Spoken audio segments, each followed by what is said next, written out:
Hadirin jamaah salat Jumat yang dirahmati Allah Subhanahu wa taala.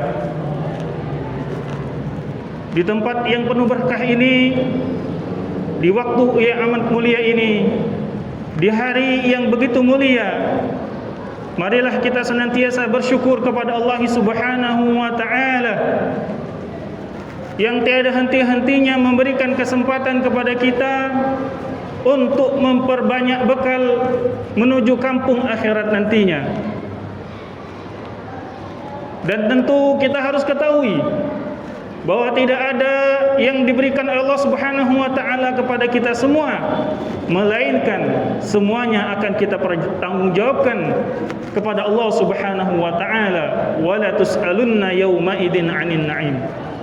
Semoga apa yang diberikan oleh Allah Subhanahu wa taala dari nikmat, dari dunia, dari apa yang kita kehendaki dan kita harapkan, mudah-mudahan semuanya berujung kepada surganya Allah Subhanahu wa taala.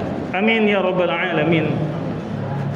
Salawat bertagihkan salam, marilah kita haturkan kepada baginda mulia Nabi kita Muhammad sallallahu alaihi wasallam. Sungguh rugi orang yang tidak ikut terhadap sunnah-sunnah beliau, cara beliau dalam mengarungi kehidupan ini. Karena siapa yang mengikuti beliau, niscaya Allah Subhanahu wa taala akan selamatkan dari azabnya yang begitu pedihnya.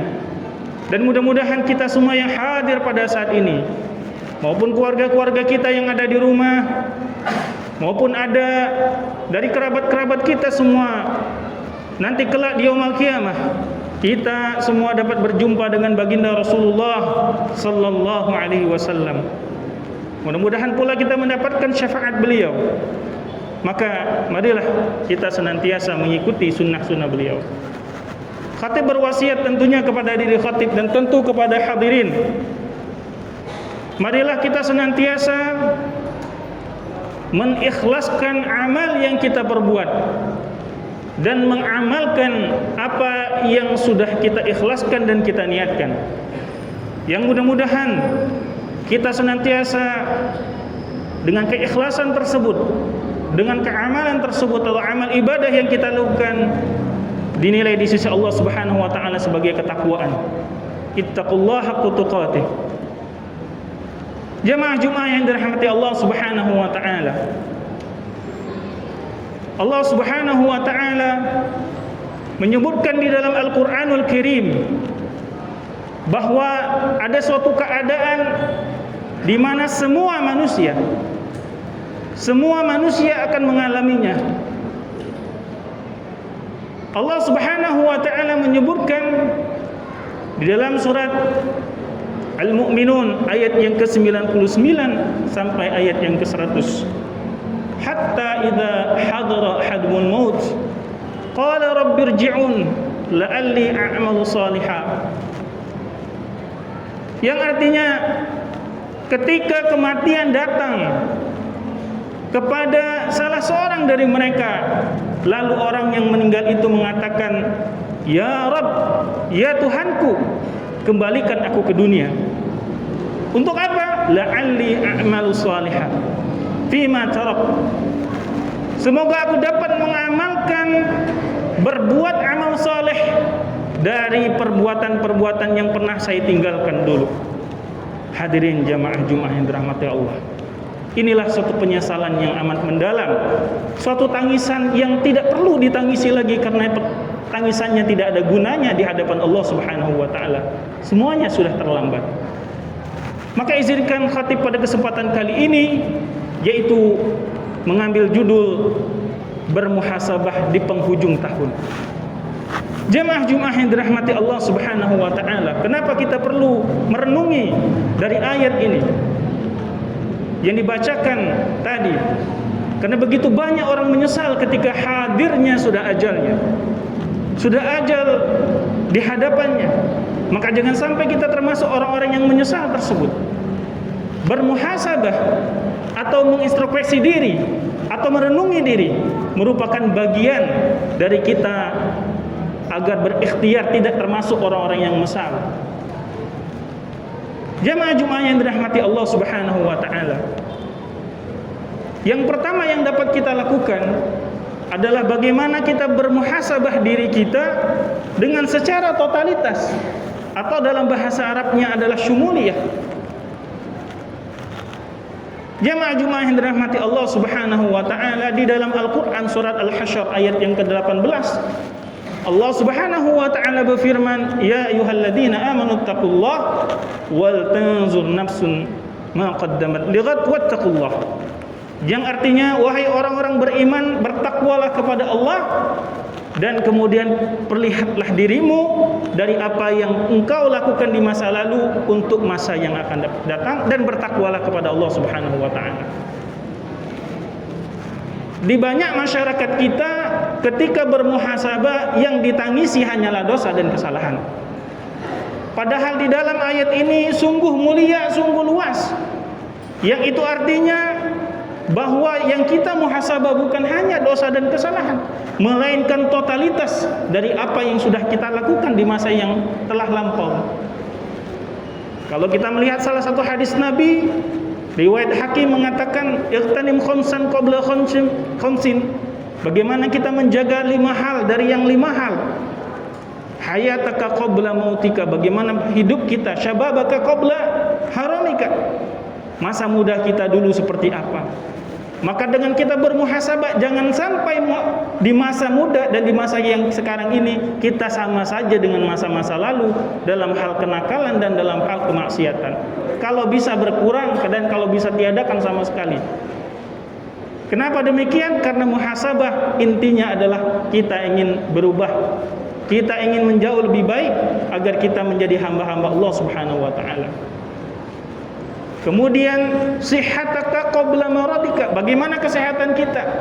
Apakah di masa-masa yang dahulu kita tetap saja asal makan, asal minum, yang penting senang, tidak memperhatikan halal dan haram? Kalaupun halal, apakah baik untuk kesehatan kita ataupun tidak? Itu kita perhatikan bersama, agar jangan sampai di masa-masa yang akan datang niat sudah ada, niat beribadah sudah ada dalam hati dan sanubari kita, tetapi badan tidak bisa kemana-mana karena kita dalam keadaan sakit. Oleh itu sebabnya Allah Subhanahu wa ta'ala lebih mencintai al-mu'minul qawi, ahabbu wa khairun wa ahabbu ilallahi minal mu'minid dha'if. Karena di dalam tubuh yang sehat itu kemudian bisa dia beribadah kepada Allah Subhanahu wa ta'ala. Belum lagi hal-hal lain yang harus kita juga renungi. Bagaimana kualitas bacaan Quran kita misalnya. Apakah di tahun ini kita masih tidak bisa membaca Quran? Jangan sampai pergantian tahun atau pergantian hari kita tetap saja masih itu-itu saja. Maka rugilah kita, rugi dunia dan rugi juga akhirat. Yang kedua adalah muhasabah diri yang istimrariyah atau kontinu. Dalam hadis riwayat Muslim bahwa Rasulullah SAW bersabda, "Khairul a'mali adwamuha wa in qallah." Yang artinya perbuatan yang paling baik adalah perbuatan yang senantiasa kontinu, yang terus menerus meskipun itu sedikit. Jamaah yang dirahmati Allah Subhanahu wa taala, muhasabah tidaklah membutuhkan waktu sampai 24 jam.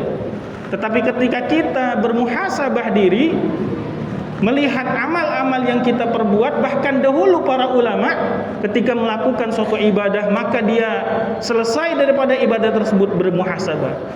Apakah amalan yang tadi dilakukan benar-benar ikhlas karena Allah Subhanahu wa taala ataukah bukan karena Allah? Kalaulah bukan karena Allah Subhanahu wa taala, maka butuh meluruskan niat tersebut. Bagaimana dengan salat kita misalnya? Bagaimana ketika kita salat, apakah hadirnya, wujudnya kita dibarengi dengan hadirnya kekhusyuan di dalam salat? Itu juga menjadi pertanyaan besar di dalam kehidupan kita sampai akhir hayat, yang menjadi PR kita mungkin bukan hanya 1-2 hari, tapi bertahun-tahun dan berbulan-bulan lamanya. Jamaah yang dirahmati Allah Subhanahu wa taala, maka apalah artinya orang hari ini menangis sadu, menangis meratapi tetapi apa yang pernah dia lakukan di masa yang lampau, tetapi setelah itu kemudian melakukan kembali apa yang dilakukan di masa-masa lalu dari kemaksiatan kepada Allah Subhanahu wa taala, maka perlu continue di dalam beramal ibadah. Dan yang terakhir, poin yang ketiga adalah beribadah itu bermuhasabah diri, harusnya bermuhasabah muntijah, artinya muhasabah yang menghasilkan amal-amal. Jamaah Jumat yang dirahmati Allah Subhanahu wa taala, bahwa min alamat at-taubatil 'abd, dari salah satu tanda diterimanya ibadah seorang hamba adalah dia senantiasa mengamalkan kembali dari amalan-amalan yang sebelumnya. Jamaah Jumat yang dirahmati Allah Subhanahu wa taala, seorang hamba ketika berdosa kepada Allah dan dia bertaubat dengan sebaik-baik taubat kepada Allah Subhanahu wa taala, maka apa tanda dari dia diterima taubatnya oleh Allah Subhanahu wa taala? Kata ulama, al-hasanati ba'daha. Artinya akan ada kebaikan-kebaikan setelah dia bertaubat kepada Allah Subhanahu wa taala. Jamaah Jumat yang dirahmati Allah Subhanahu wa taala, ketika kita bermuhasabah melihat amal-amal yang sebelumnya, Allah, kalaulah dibandingkan dengan nikmat Allah, dibandingkan dengan karunia Allah Subhanahu wa taala, dari apa yang kita perbuat saja dari ibadah tentu tidak akan sebanding. Bahkan seujung kuku pun mungkin tidak akan sebanding dengan nikmat yang Allah berikan. Itulah sebabnya Allah Subhanahu wa taala menjelaskan di dalam Al-Qur'an, liyabluwakum ayyukum ahsanu amala. Yang diuji oleh Allah Subhanahu wa taala adalah yang terbaik. Karena hanya yang terbaiklah, dari orang yang terbaiklah yang akan diterima oleh Allah Subhanahu wa taala dari amalan-amalan yang terbaik. Dan oleh itu sebabnya marilah kita senantiasa dari 3 muhasabah ini.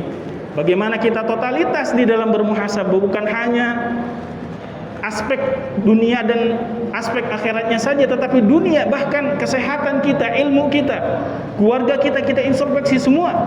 Dan mudah-mudahan di masa-masa yang akan datang kita jauh lebih baik. Dan yang kedua adalah yang tadi disebutkan, bahwa hendaknya kita senantiasa continue dalam beramal.